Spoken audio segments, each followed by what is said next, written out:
பொட்டாசி மாசமா நெய் சோறு செய்ய போறோம். எத்தனை கிலோ செய்யறோம், என்ன வட்டா சைஸ் எடுத்துருக்கோம்? நம்ம 6 கிலோ பாஸ்மதி ரைஸ்ல செய்ய போறோம் பிரியாணி. 8 கிலோ வட்டா எடுத்துக்கிறோம். சரிங்க மாஸ்டர். அதே கறி கூட போட்டு செய்யற மாதிரி இருந்தா இப்ப 6 பெரிய வட்டா எடுத்துக்கணும். Okay master. அது கேஸ் அடுப்புல செய்ய போறோம். 150 ஊத்திரோம், அப்புறமா 150 ஊத்துறோம். நெய் சோறு அந்த வதக்கும் போதே அந்த நெய் வாடை, அந்த நெய் வாசனை சூப்பரா இருக்கும்ல. நெய் அரோமா சூப்பரா இருக்கும்.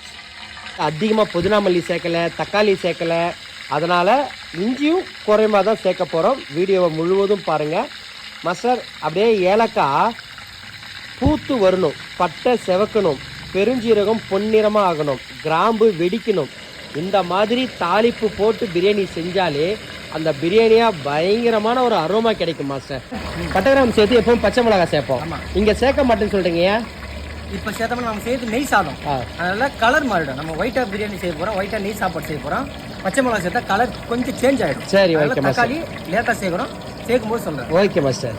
வெங்காயம் கண்ணாடி பதம் மாதிரி வதங்கணும், பொன்னிறமா வதங்க கூடாது. ஏன்னா நம்ம நெய் சாதம் செய்யறதுனால பொன்னிறமா இருந்தா சாப்பாடு கலர் சேஞ்ச் ஆயிடும். கலர் சேஞ்ச் ஆயிடும். சரி மாஸ்டர். இப்போ நம்ம இஞ்சி பூண்டு சாந்து போட்டாரீங்களா? வளர்ந்து ஒரு மாஸ்டர் எவ்வளவுதான் சொல்லி கொடுத்தாலும் சில அளவு வந்து திரும்ப திரும்ப கேட்கறாங்க. என்ன பிரியாணி செஞ்சாலும் 1 கிலோவுக்கு 100 கிராம் பூண்டு தான், இதுல மாற்றமே கிடையாதுல்ல. அப்படிதான் நம்ம செய்யறோம். சரி, சேர்த்துருங்க மாஸ்டர்.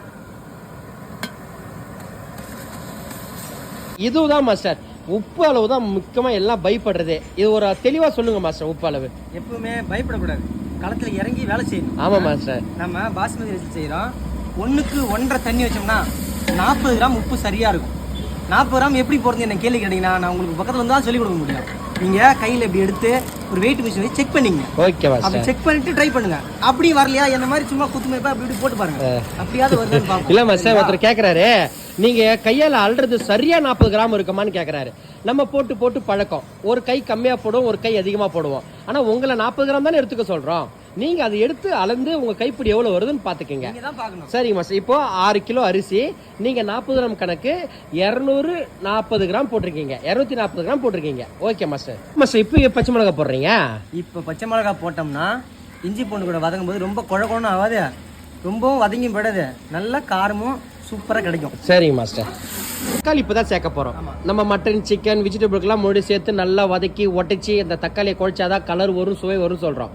தால்ச்சா அதாவது நெய் சோறு பிரியாணிக்கு எந்த அளவுக்கு வெள்ளையா எடுக்கிறோமோ அந்த அளவுக்கு சூப்பரா இருக்கும். தக்காளி மூடியே சேர்த்தா குழஞ்சிரும். தக்காளி நம்ம என்ன சைஸ் வெட்டிருக்கோம் பாத்தீங்களா? ஒரு தக்காளி 3-4 ஸ்லைஸா பெருசு பெருசா வெட்டிருக்கோம். ஏன்னா குழையக்கூடாது. அந்த தக்காளி புளிப்பு வந்துட்டாலே நெய் சோறை சாப்பிட்ற அந்த சுவையை குறைச்சிரும் மாஸ்டர்.